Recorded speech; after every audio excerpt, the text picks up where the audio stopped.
Hello everyone, my name is Jennifer Stay. This is Coloring Bliss. I have little Rose back there and she's snoring, so if you hear some snoring, that's what you're hearing it from. And today we're going to talk about another essential art tool for your art studio or your art stash. This one is pretty self-explanatory. I don't think I need to teach you how to use a ruler, but I am going to show you my favorite ruler because I have used a lot of different kinds of rulers over the years, and I've come down to my absolute favorite ruler that I use all the time. So let's talk about this ruler right here, the Westcott plastic ruler. Alright, I've got my Westcott ruler right here. We're going to talk about why I like it so much. And one thing is the price. It's such a good deal. This little plastic ruler is about $5. There's 2 or 3 different versions of this ruler available on Amazon. I'm going to link this one specifically because the one that is 2 inches wide by 12 inches wide is my favorite and I think is the most versatile. In fact, I find it so useful that I've bought many of these. I have lots of versions of them, and I even have a bigger version of this that I'll show you here in a minute, and I have a smaller version of this. This is such a good little ruler. One thing I love about it is that the numbering and the grids don't wear off. So even if you're using it a ton and you're cleaning it and all that good stuff, it's not going to wear off the numbers. So you look at this old plastic one that I have and you can see that the numbers are wearing off.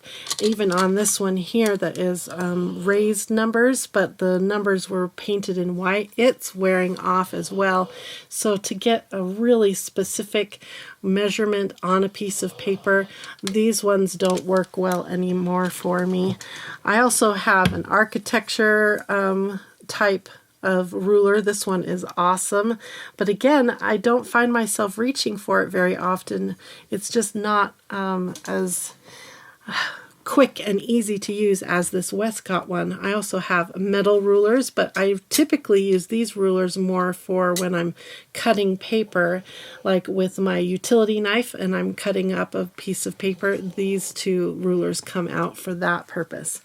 But this Westcott ruler is the one that I use all the time, and the thing I love about it is that it's clear, it's transparent, so you can lay it on your piece of paper and really get to work with it. So for instance, I was playing around with this chart here and just kind of having fun, and one of the things that it can do really quick and easy is a fast border because it's so easy to see. So here I had created a really fast 1-inch border all the way around this piece of paper, and then I used the 2-inch section and I was able to block off the title section and even used it to do marker with it because you can clean it. And let me show you how you clean this ruler because that's really important. So let's say for instance you got some ink all on your ruler and you don't want that ink to transfer onto your nice piece of paper.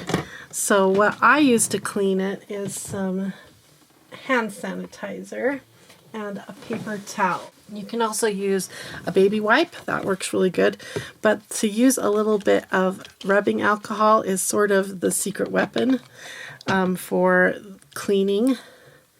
And I get some hand sanitizer on the edges, get it nice and soaked in it, and then you can use your paper towel or baby wipe or tissue or cloth, and off comes all the inks. Look, I've used it for red inks, I've used it for black inks.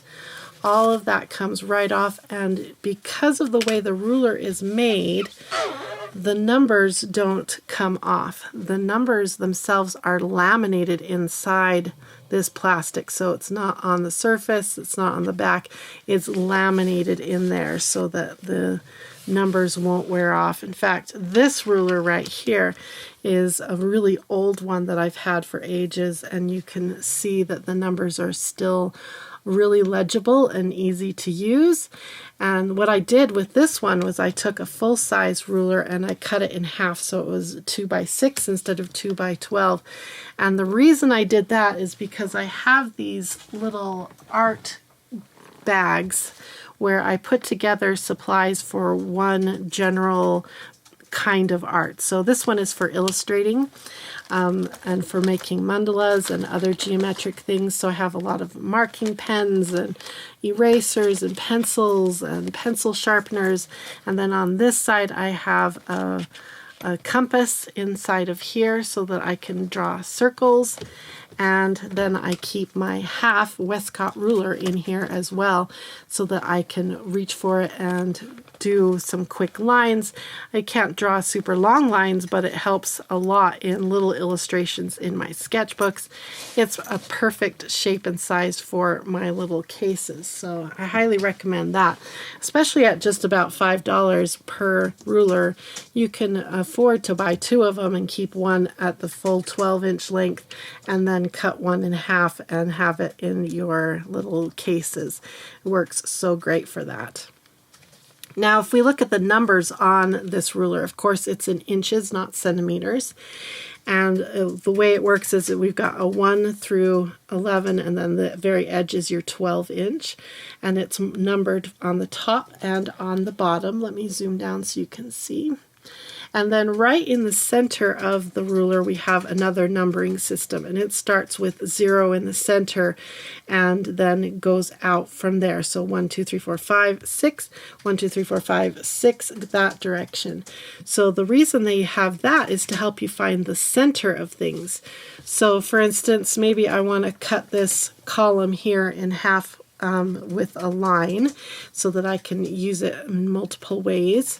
So we want to find the center of this section. So rather than measuring the 3 1/4 and trying to do the math of what half of 3 1/4 is, you slide that 0 to approximately where you think the center is, and then you can look across and see this line intersects at 1 3/4. This one is intersecting at 1 1/2, so I need to just move it over a 1/16 of an inch. And there we have the center, and I can just mark it and slide down to the bottom and mark it at the 0 point again. And then I can easily draw a line to connect those 2 dots and cut this column in half. Works really fast and easy, and there you've got an accurate and centered line. So there are so many different ways. I use this a lot for drawing my mandalas. I find it very handy, but I also use a lot bigger papers than 8.5 by 11 quite often when I'm doing a mandala. Let me show you one. This one here that I drew, when you go this direction, sometimes the line isn't long enough. And so I have purchased from Blick, and that's another good option, is to shop for these Westcott rulers on Blick. This one is a 1 inch by 18 inches. I mean a 2 inch by 18 inches, and I love it for my big pieces of paper when I'm trying to draw out. If I want to find the center of this paper, I need a long ruler. This shorter ruler is just not going to cut it, so having this big long ruler works so great for bigger pieces of art paper.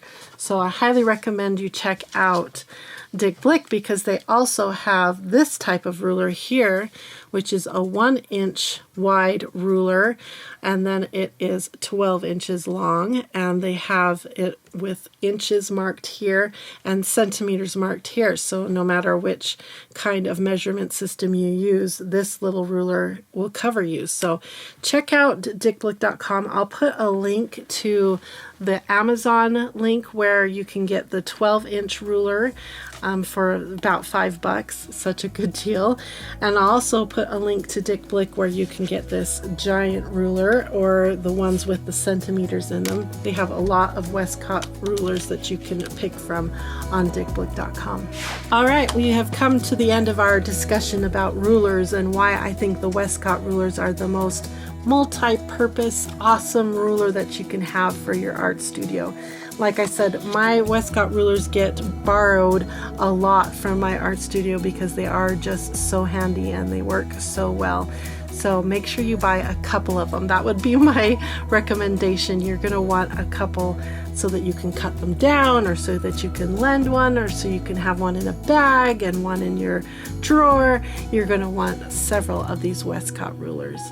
Once again, I wanted to mention that I am not sponsored by Blick or by Amazon or by Westcott. I purchased all these rulers with my own money. I love them so much, and I hope they become a favorite tool for you in your art studio. Thank you for watching, and I hope you have a wonderful, colorful, blissful day. And don't forget, hit that like button and subscribe on your way out. We're working really hard towards 100,000, and I need your help. Thanks, you guys. Bye-bye, everyone.